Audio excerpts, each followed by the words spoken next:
Welcome to The Grow Show, powered by Steel. On The Grow Show, we share ideas, tips, tactics, and insights to help you grow your landscaping business based on our team's 40 years of experience running a landscaping company and working with other owners and their teams to do the same. New episodes are released weekly on Wednesdays. Without further ado, here's your host, Marty Grunder. Well, good morning, good afternoon, good evening, wherever the case may be. This is Marty Grunder from Grunder Landscaping Company and the Grow Group with another exciting edition of the Grow Show powered by Steel. Very excited today. We're going to have a great discussion on battery-powered landscape equipment, a discussion on gas to electric conversion. We've got three of the brightest minds in the entire industry on battery-operated equipment with us, and we're going to go around the horn here. I'm going to start with my friend Clint. Clint, tell us a little bit about you, where you're from, and why folks should listen to you here on the Grow Show today. Oh, man, thank you. I'm with Pro Tool Reviews. I started that company back in 2008, and we specialize in basically helping professional consumers understand, how to shop for tools, how to shop, what a difference between a good tool is and a great tool is, whether tools can be helpful for them. So we do a lot of head-to-head testing. We get a ton of products in-house, and we've been really active in reviewing landscaping or outdoor power equipment since 2013, particularly when we did some, gas products before that. But when batteries started coming on the scene, that's when we started getting real excited, in particular about that type of product, and bringing those in and testing them and seeing just how they compared to their gas counterparts. And so we just really had a lot of fun with that. So. Terrific. Well, Clint, we're glad you're here. And certainly if anybody is looking to make some decisions before they buy any kind of piece of power equipment, Clint's the guy to talk to at Pro Tool Reviews. Next after Clint is my friend Brandon. Brandon, tell us a little bit about yourself and why folks should listen to you today on The Grow Show. Hi, everyone. My name is Brandon Haley. I'm the Vice President of Grounds Management for SSC Service Solutions. We're a facility service provider for K-12 and college campuses nationwide. And we've been part of this movement over the past few years of transforming all of our departments from gasoline-powered equipment to electric equipment. And we've had a lot of success with it. We've even taken a few campuses 100% electric. And we've learned a lot of lessons along the way, and I'm excited to share them with you. Yeah, and we have some great things. I know in our conversations, Brandon, you made a comment one time that I'm really anxious to get into, which is I can prove where I can make more money using battery-operated equipment. So, again, folks, we're not here today to strong arm you into doing anything. We're here today to present the facts, and Brandon's got some great stuff. So, Brandon, glad you're with us. And last but certainly not least, it's a thrill to have what many might consider the foremost authority on this whole thing, my friend Dan from the left coast. Dan, tell us a little bit about yourself and why folks should listen to you today on The Grow Show. Thank you, Marty. My name is Dan Mabe. I am the founder and president of AGZA. It's the American Green Zone Alliance. And, first of all, I just want to say it's great to be here with all of you. Clint, I have used a lot of your reviews in the past for educational purposes. And Brandon, coming to your talk was very helpful at Equip a couple of years ago. But, I started in this when I was just a kid. I was thrown into a situation where the man of the house was a gardener. And I found myself working on weekends and summers doing this line of work. I had my own gas business. And then I started an electric business in what we call the pre-lithiolithic era. And I was using really antiquated tools, but made a go of it and actually made a business model out of it. And we started AGZA formally in 2014 so we can help the industry navigate this transition without going through all of the pain and financial burden that I personally went through to get to where I wanted to go. So I'm very excited to be here and very excited to share some of that. Well, let's dig into it. And Dan, since we made you go last with the intros, I'm going to go first with you here on the question. Sure. When I hear our clients in the Grow Group, which are, numbers thousands now of owners and leaders of landscaping companies, one of the big attributes to battery operated equipment is, aside from the economic point, but the environmental part. And so if we're managing a transition from a landscaping company going from gas to battery, what are the challenges that come in with that? Talk to us about those. Well, I will. In the current state of our industry, it's very positive. The landscape maintenance industry itself is really expanding and showing growth year after year. Therefore, the outdoor power equipment industry is going to share in some of that growth. Battery electric platforms, they rival technology that we see in the EV industries.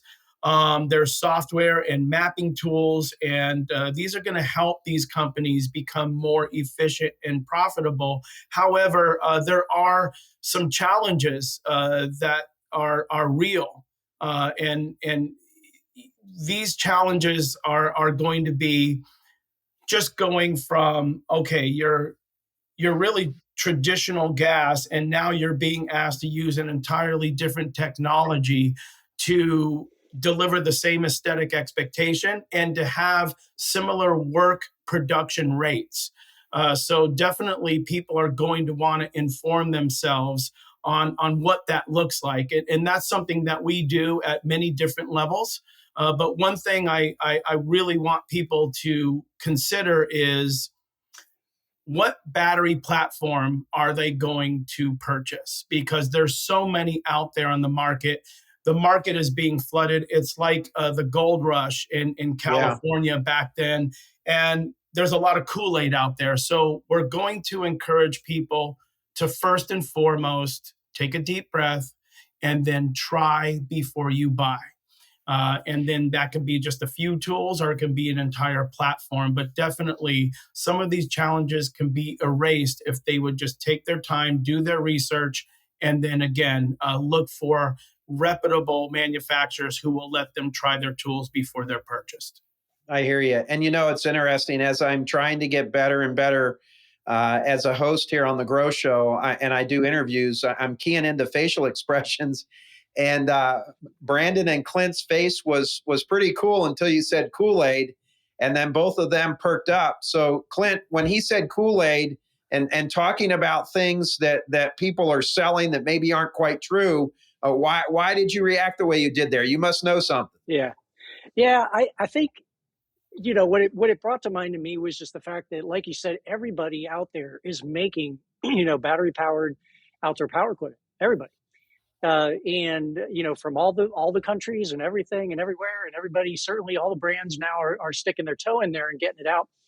And one of the things we ran into was that battery platform that you get on is really, really important. Not just because you want to pick a tool that performs and is reliable, but that you need to have a company behind you that's going to provide service and support you as a client. I mean, you're talking about, it's one thing to get on a battery platform as a consumer, working in your backyard or doing homework, in the house, or even in your workshop. It's another thing entirely when you're trying to run a crew or multiple crews, and you're trying to make sure that that's your bread and butter, that's your income. If you're not working, you're not making money. That's a big deal. And so support and service and parts all are huge deals that not every manufacturer is really taking time to address. It's probably the biggest issue in the industry right now. You can make all these tools, but if you can't support them and provide a mechanism and a system, to support your users, that's a problem. It's interesting. Earlier this week, I had a plumber and a handyman over to my house, and the handyman had one brand of drill, a brand of a cordless vac, and a different brand of a saw. They all were cordless. The plumber had Milwaukee cordless tools. And so, not to be outdone, I got out my steel battery blower and blew out the garage in front of them. Right. But I was just amazed. There's like 6 brands of battery operated equipment, and I knew the brand, like all the brands, I recognized them. It wasn't like it was Bob's battery powered tools. Right. So you're right. There's a lot of people in the business. There's a lot of options, and there's so much work being done on this. This is here to stay. And I'm going to move over to Brandon. This equipment is here to stay. And I know at your company that specializes in working in the educational section, where environmental concerns certainly are part of it, but also is a good bid. Talk to us about your perspective on this, Brandon, and overcoming maybe some of the stigmas and why someone should look at this as a viable opportunity for their equipment needs. Absolutely. Well, first, I want to second the choosing the right platform. I've absolutely chosen a wrong one in the past, and Yep. it threw us. The best way I can put it. Dealers weren't able to support it, and we just had problems. And I mean, it nearly could have caused a failure if we didn't step in and make changes immediately. Um, so in the And I education believe you market, had to return all the equipment. I think yeah, you returned all the equipment and got some kind of yeah. workout with them and moved on to a better brand. That is Yeah. correct for us. Yeah, we actually returned every single piece. At one point, we even made them have a backup for every piece that we had when it kept failing, because they weren't able to get parts. Right. These were simple parts that were failing. It was not necessarily a major manufacturer issue, but they couldn't service it. So that's Yep. definitely something you need to think of. We were able to step in. A smaller company for sure would not have been able to, might not have had the leverage. And I mean, it could have done you in with that client or your whole crew that you had. For us, electric So has pick the right platform. yeah. So electric has just been this movement that we kind of don't even have a choice anymore. Environmental concerns are huge. People can see this equipment. They see it being used. They know it's battery. That's a huge win for us. More importantly, though, we're finding the noise abatement to be the biggest win on college and K-12 campuses. If they can see us Okay. working, but they can't hear us, that's a win. It's been able to open up some of our windows when we're able to work. We can work around different buildings at different times we weren't able to before. So it's actually freed us up. And we're starting slowly to see clients actually demand the use of some electric equipment as we're putting out our bids. That's something that has probably been over the last 3 or 4 months that has been coming on, and it's really exciting because we're already positioned to take advantage of that. Yep. I know I spent some time down in Florida recently, and I was talking to a gentleman who he asked me what I did, and I said I'm in landscaping. He said, "Oh, it's interesting." He said, "Do you use any battery operated equipment?" I said, "Yeah, we have 2 full landscaping maintenance crews that are fitted with steel battery equipment." He said, "Well, our HOA requested that it only be battery operated equipment, and what we found was we couldn't get the mowers on battery because of what the price was involved, but there wasn't any price difference for us to go with a firm that promised to use battery operated blowers, weed eaters, and hedge trimmers. And the residents really liked that. I think people feel good about it, but the noise pollution is real. I know even myself, I have some boxwood hedges at my house, and I like to prune them myself. It's fun. And I know like the operator fatigue, not only from the weight of the machine, but just the noise. And the boxwoods need pruned in July. So I'm hot and I'm sweaty and that gas is all over you. And it's just not, I don't know. I like landscaping. I find it a pleasant experience. I find the battery operated equipment much more pleasant to run. I made a comment that every man in America ought to have a battery operated steel chainsaw in their garage. I live on a wooded lot, and when something goes down, most of the things are smaller, and that battery operated chainsaw is ready to go at a moment's notice. I don't have to worry if I didn't have fuel or it's gummed up or I can't get it started. It's just a pleasure to work with. Dan, in your work, is what I'm saying there is that something you're hearing from contractors and consumers as well? What are we seeing there as far as like the operator use, the fatigue? What other things have you found with that? Absolutely. As far as worker experience, they immediately tell us that the vibration of the electric tools is much less, and they feel less fatigued at the end of the day. Hedge trimmers, they are bang for your buck, the loudest two-stroke tool out Okay. there. However, blowers are used more And it's close to your frequently. head. It is. It's right there. Yeah. Blowers are used more frequently, so they really are under the microscope more, but the noise reduction is just tremendous with all of it, but hedge trimmers especially. So vibration, less vibration, not inhaling fumes all day, definitely not having to do the two-stroke mix, and then repouring into the gas tanks. And that being said, there is there's a transition there though to get them to understand what again we'll mention battery to gas tank ratios. How many batteries is it going to take? Onboard batteries or backpack batteries? Is it going to take to replace the workload and the working times of the individual gas tools on their routes and within their operations? And then they have to get used to carrying those extra batteries instead of pouring gas. They may have to more frequently, depending on the size of the battery, change out the batteries on the tool. However, that said, once they get the hang of it and once they get their full battery bank, in our world, the transitions we've done through our AGSA Green Zone certification programs, people are really partial to the battery now. Now, I know, Brandon, you've got crews everywhere. So Dan makes a point about there being able to have ample power. How difficult is that? Are you using trailers, a battery charger in there? Give us a little bit of, I know we don't have a visual. We probably can import some pictures here at the end, but give us a feel for what that looks like, how expensive that is, what kind of a problem that presents. So we run two different style of crews. We have some that are trailer driven. So think your normal landscaping company. That's more of our K-12 setup where they're going to be going to multiple schools in a day. Our higher ed divisions usually don't use trailers. They're using gators or something similar to get around. And it's two completely different setups between the two. We've had more success. Because you're talking the higher ed college campus, far distance from the trailer. You got to get in these nooks and crannies. You can't be taking your truck everywhere. Right. Yeah. We'd run truck light on those accounts, and we're usually using, like I said, gators, mules, something similar. It's two completely different setups on how we make that work. On the higher ed setup, you are never too far from a charging station.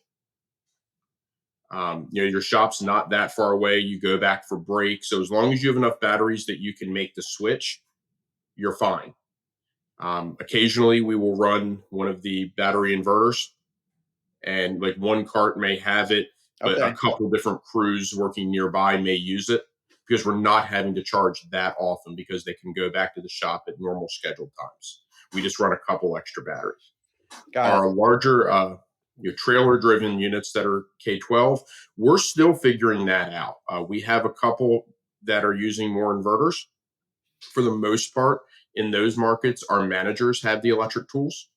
So that way they can go in, they can fix something. If they're doing some sort of a QA, they notice a problem, they can get in real quick and quiet, take care of an issue. We've just started to roll that out fleet-wide. And there's a lot of great information you see out there where people have whole trailers set up with solar and large battery banks. Right. We're still learning that market and trying to incorporate that. There's a lot of really cool things happening there. To me, it's going to come down to larger inverters and storage that you can have in your trailer. Okay. Clint, what are you finding in terms of the battery? And then give us your thoughts on that, like what you're seeing. And then I want to ask you a question, like as far as I'll ask you my second question about some gas powered equipment. What do you have to say about what Brandon was talking about there with the power source and the charging? Are there challenges there you can talk to us about? Yeah. It's fascinating. And as we were all at Equip Expo this year, and it was fascinating to see that this kind of was the year of the charging system, right? Everybody was trying to figure out how to deal with that. Yeah, it was, it's like they kind of all realized, oh, wait, we're transitioning to battery, but now you're out in the field, you got to figure out how to go. Right. And there's kind of really three ways to do it, right? I mean, and then there's subdivisions of all of those ways. You're either going to carry a bunch of batteries with you on an individual kind of pack basis, you're going to charge in the field, or you're going to charge at home or at the shop overnight. And so then of course you got the subdivisions of there. Are you using a big DC to DC charger system? Those are out there. Are you using, some kind of inverter system and charging individual batteries on the thing? Are you just loading up with a bunch of backpacks? And so that's kind of what everyone's trying to figure out. Brandon's exactly right. Just everybody's usage scenario is different, but at the same time, those different solutions involve different budgets. Are you paying upfront for a ton of battery capacity back at the trailer? Are you storing up on a bunch of batteries to take with you? Are you doing a hybrid mix of both? Right. So that's the kind of stuff that when you do run the numbers, when you do try to figure out, what am I going to get into? How am I going to get into this? It's really cool that there's ways that you can kind of tiptoe into this sort of thing and then kind of figure out what's working, which tools you're going to go towards battery with initially, and then kind of move the rest of your company over as you mature and as you kind of figure this out. So you don't have to go Right. all the way in right away. Right. Some people do, and they're really good at it. Other, I think Brandon could make a business model out of showing people, what works, right? You kind of in a sense say, here's a model, here's a loadout that kind of functions. I'm sure. Yeah, but I'll bet even Brandon wouldn't recommend anybody listening to us today go out and just switch everything over. I know we started with one crew. We were very cautious. We got steel blowers, steel weed eaters. After 3 months, the men and women, especially the women, they loved it. Like it was more lightweight, the gas, all that stuff. Then we ended up getting them the head shears, then the chainsaw. Then after a year of that, the other crews were like, well, we want that too. And it was really amazing. The only issue that we ran into there was what I wanted to ask you here, Clint, was that in the fall in Ohio, when leaves start falling and they're heavy and they're wet, the battery operated equipment didn't quite have enough oomph in it to move the volume of leaves that we wanted. So we went to the steel gas battery backpacks. You have any comments on that, or are you in tune to tell us what you know? Yeah, we run very similar. We kind of try to match the ANSI specs for measuring Newton blowing force in blowers. So we've tested dozens and dozens of blowers, and it's amazing. There's a couple misconceptions out there. Number one, with as far as handheld battery powered blowers go, they're actually stronger than handheld gas blowers. When it comes to backpack blowers, that's not quite the case yet. Okay. So, and then everything after that is runtime. So you're right. If you got these sticky leaves, you're trying to blow heavy stuff. I don't think battery is there yet. I also don't think battery is there yet, not because it can't be, but because the runtime issue of what that would mean. Okay, we can get that power, but if we got that power, here's what it's going to mean. But you're not hitting those 40 plus newtons on battery backpack blowers. Typically, that's not kind of where they're hitting. Yep. Yeah. So that's but that's really the only tool. Yeah. In fact, I love when Dan was talking about the head trimmers. Pardon my expression, we call it the gateway drug for battery powered, handheld products. I mean, you put a battery powered hedge trimmer in somebody's hands, you have moved completely horizontally from gas. You get about the same runtime. You get more power, probably no noise, no gas. It's a fantastic starter tool to get you, used to that. The next thing we love people to try is a top handle chainsaw. After that, you can start playing around with trimmers and things like that. But no, that's for sure. All right, Dan, I want to go back to you. So, my daughter lives in Connecticut and she has a Tesla. And as far as I'm concerned, that is like a perfect second or third car for urban driving. If you can charge it in the garage. I've been in the car with her a few times. I'm very, very impressed. But my son was kind of jabbing at her because that's what little brothers do. And he said, well, what are you going to do with all those batteries when they're dead? And she said, I don't know. I don't know. And so we hear that a lot. We hear, what environmental concerns come from the batteries? What do you do with them? I know you're in the great state of California where there's a heightened awareness about environmental concerns, which is good in many ways. what are the environmental concerns about the batteries? What can you share with us there that we need to be thinking about? Well, it starts mining the lithium and other materials. It really does start there. So you have gas, which is gonna, extract crude and then take it and distill it and make it into products. That's not great for the environment. But AGSA has always acknowledged up front that there's environmental implications, whether you're using gas or electric. Amen. So it starts at the mining level, and then also cradle to grave cycle life. This gets into the data we've collected for over 15 years with brands that have been out there.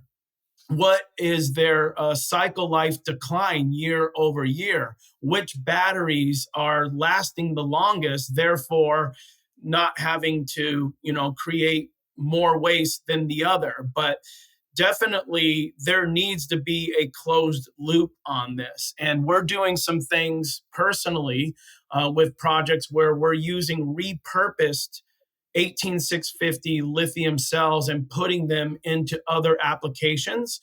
Wow. Repurposing should be first. And then recycling, we know for a fact that you're going to have to stockpile, get a certain amount of weight and volume, and then it could justify,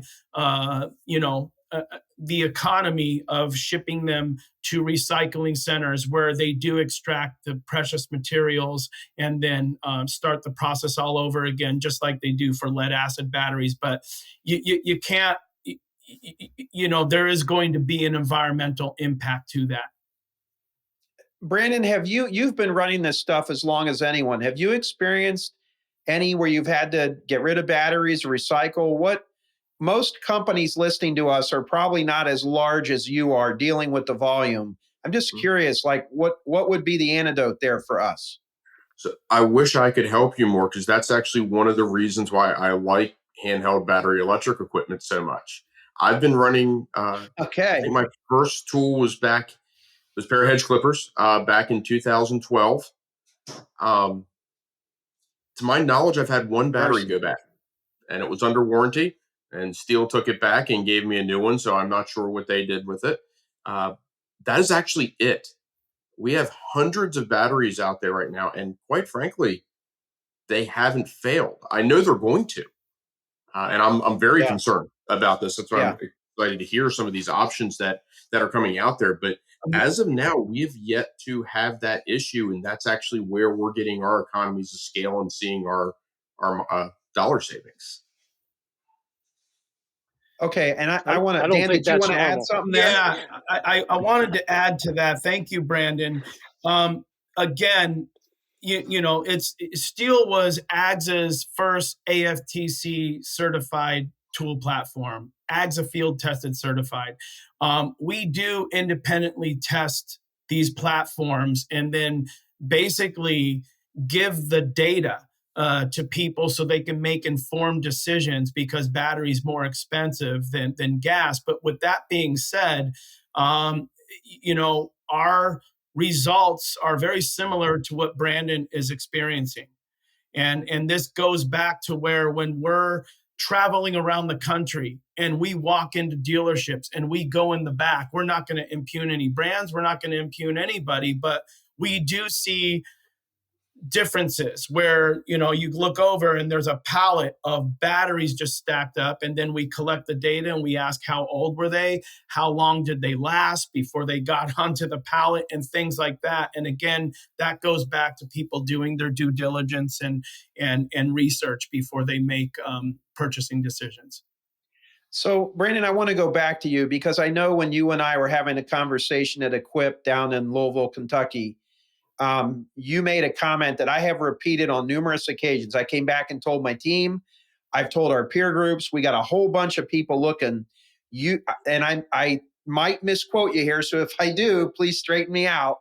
But I believe you said something to the extent of, I know I'm going to make more money on this job if I've got the battery operated equipment in there. Is that what you said? Give or take, yes. So Look, why is that? Why is that? Why is that? So we've run our numbers. My break-even point on a fleet of handheld equipment is 18 months. And we don't use Okay. our equipment as much as most landscaping crews would. Because the same crew that I have doing, we call it our MET service for mow edge trim. The same crew that's doing that is also going to be doing some event setup for a college or something else. It's so they're kind of multi-use on site. Whereas a landscaping company, they're going to be going 8-10 hours a day. So I would expect you to even be able to get faster return on investment than we do. That's also probably why our batteries last a little longer, because we're not cycling them 6-7 times in a day. But yeah, for us, we save it's between 97 and 99 cents an hour that we use electric equipment. That's on average. Obviously, it changes based on fuel prices and electric costs around the country.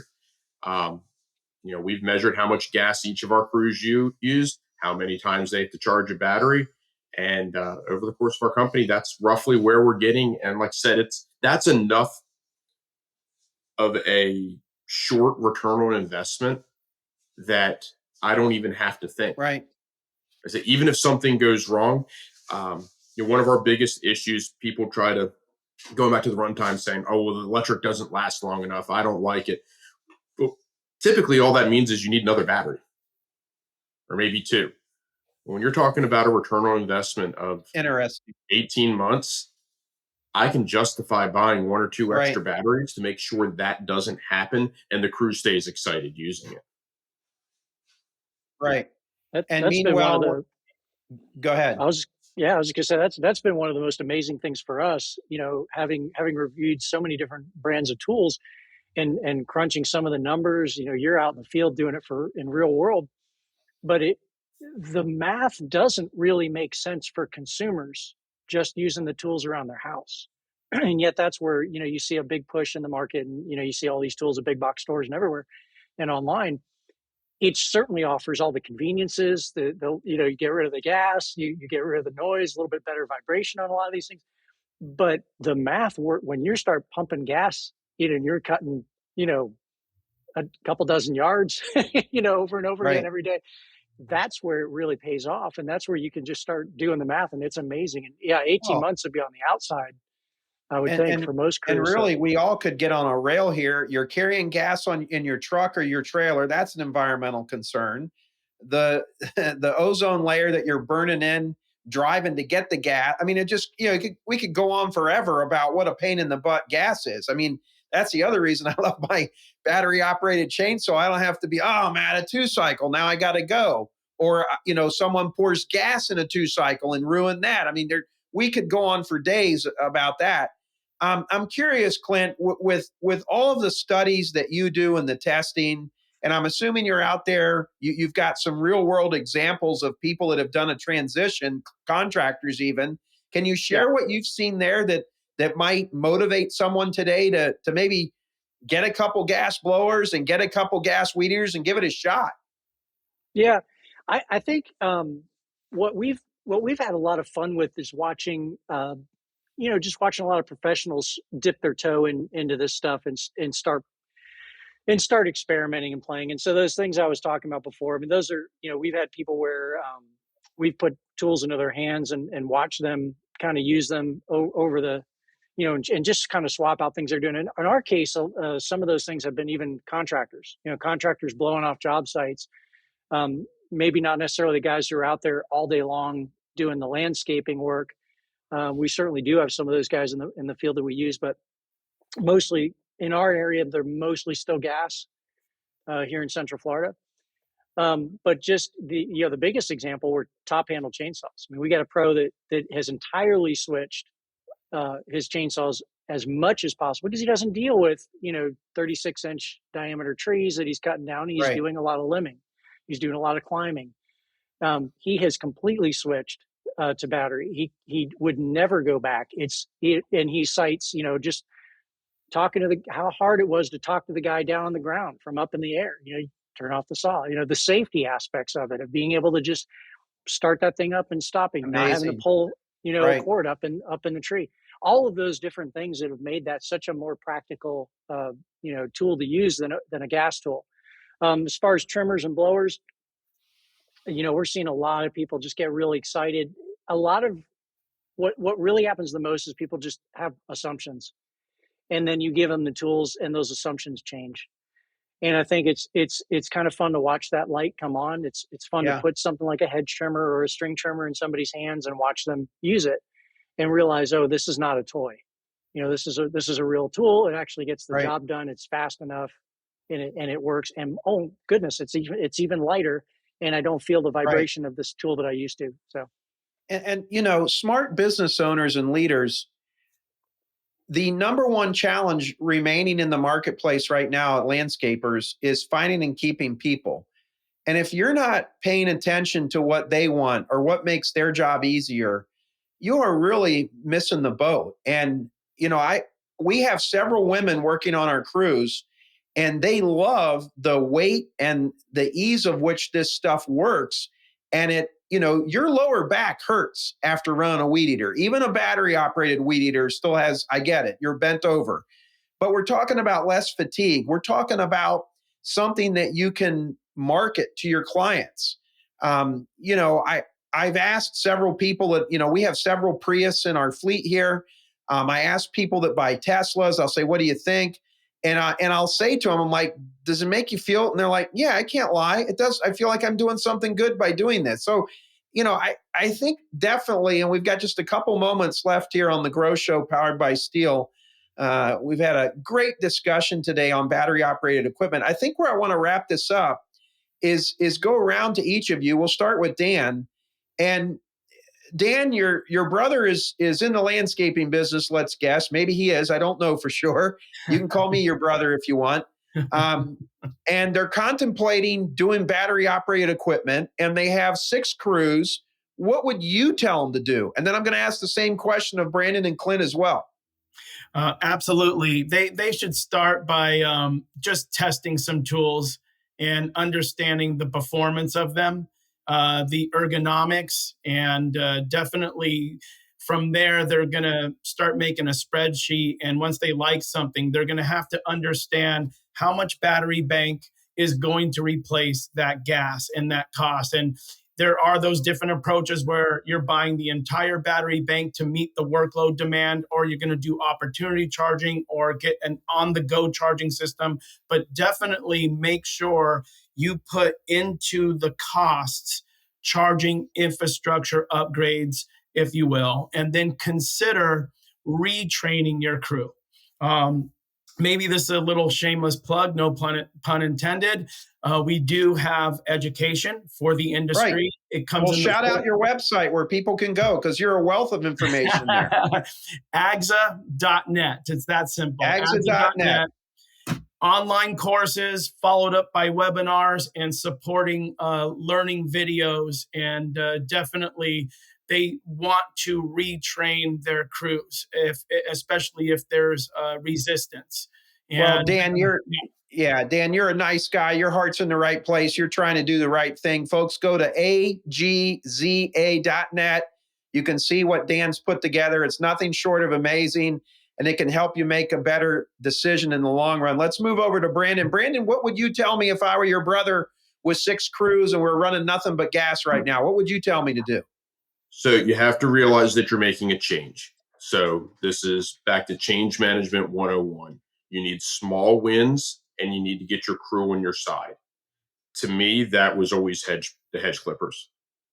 I've yet to meet anyone that did not love electric hedge clippers. They're light. Yeah, I see why you're saying that. Yeah, I mean, you can go all day. The batteries last forever, so it helps to get rid of some of this myth that the batteries can't get the job done, and you'll start to get some wins. Once you go to roll out the rest of the fleet, you have to make sure people understand that you need to do the work slightly different. Something I like to train our crews on, it's not necessarily good for the batteries, but it helps with us charging, is the short cycle the first battery. So instead of waiting until your first battery gets all the way down, maybe it gets halfway or so, and we can get it back on a charger, and you can grab the next one. Because if you don't have a battery charging, right, your reserve time is not growing. Little things like if you're Right. using blowers, if half throttle gets the job done, use half throttle. We're used to small engine equipment where you put the lock on at full speed and you go. You're going to run a battery down in 15, 20 minutes doing that. Whereas if you're feathering the throttle, you can get Yep. 40, 45. And all of a sudden, that's not so bad because you're going to have to fill up your gas tank at 45 minutes. So you get that gas, Right. the battery to gas tank ratio. All of a sudden, So it doesn't seem there is bad if you training can. involved. Yes, absolutely. Yeah, It there said is you have training to make the involved with change. running this equipment. Yeah. Absolutely. It's the same, but Yeah. it's different.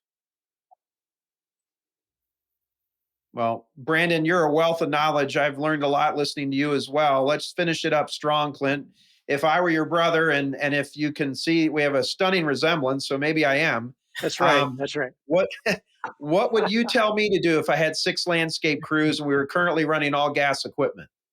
Yeah. So we've done a couple of transitional articles on ProToolReviews.com about that, but couple things. One, I think as a business owner, you're going to have to do some math. You're going to want to do some math because if you can start saving some money, this is going to make a lot of sense. And I think you have a couple choices. You could pick one of your crews and just about completely change them over to battery, at least for the handheld tools. You could even hold back on the blowers just to start. Or you could pick a couple choice tools and run them throughout all of those crews. Right. Maybe you flip out all the hedge trimmers. I'm a big proponent of that. And trim out maybe the string trimmers, and just make sure you have enough battery. But you got to do some math. You got to figure out what you're using in terms of your gas. You've got to understand what that's going to cost you, because what you're going to have is a little more upfront cost buying those battery powered tools. And so to not have sticker shock or not worry about that, you just simply need to amortize that out. And my advice would be, hey, start clocking that stuff, get yourself in that direction, whether you're going to do one entire crew or whether you're going to do a little bit of tools throughout. Right. But start tracking it. You've got to track it so that you understand. And I think once you start to see those positive benefits of that savings, you're going to want to roll that stuff out a little more quickly. And on top of that, really do some training, help people understand the difference and the feel of a trimmer that's running on 2-cycle that's shaking you and one that's running on battery that's smooth. The same thing with the hedge trimmer, the noise reduction, all of those benefits that are just going to be more pleasant to use. You're going to probably find some people on the crews that are using the battery products are going to be talking to the other ones and going, I want to be on that crew today. Put me on that one. I truly think that's what you're going to find out. So people can get a hold of you through ProToolReviews.com, Clint. Yes, sir. Yep. And you folks should go there. Even if you're going to looking at what's the best kind of cordless drill to buy, Clint's got a wealth of information. Well, Dan and Brandon and Clint, it was great having you with us today on the Grow Show. You'll hear some more from us, folks. I like being around these guys. I learn a lot. I think at the end of the day, what you're hearing here is, I think one of the best things the owner and a leader of a landscaping company can do is to take low-risk experiments. And why in the world, after what we presented in the last 43 minutes, would you not go pick up a couple steel battery-operated trimmers and give them to your men and your women and see what you learn, see what you find out? You're not going to be out any money. I think you're going to be very pleased with the equipment. You're going to look trendy, and at the end of the day, you're probably going to make your business better. And your team may say, man, Marty, why weren't we buying this stuff before? It's not fatiguing us. The men and women love it. I just think you're going to find there's a lot of benefits. So we've tried to keep it real here today. Clint, Brandon, Dan, thank you. Thank you. Thanks, Marty. All right, folks, we've had another great time here on the Grow Show powered by Steel. You're going to be able to read more in the show notes. We'll give you the websites that you can go to. And by all means, if you have some questions about battery-operated equipment, contact your local Steel rep. If you have trouble finding one, reach out to us, and we'll get you one. And until this time next week, we'll see you later. Have a great week. Thank you for listening to this episode of The Grow Show. Be sure to subscribe so you never miss an episode. And head to growgroupinc.com for more information and resources to grow your landscaping business. A special thanks to the folks at Steel, whose support makes this podcast possible and whose reliable handheld power equipment makes our jobs easier daily. We'll talk to you next week.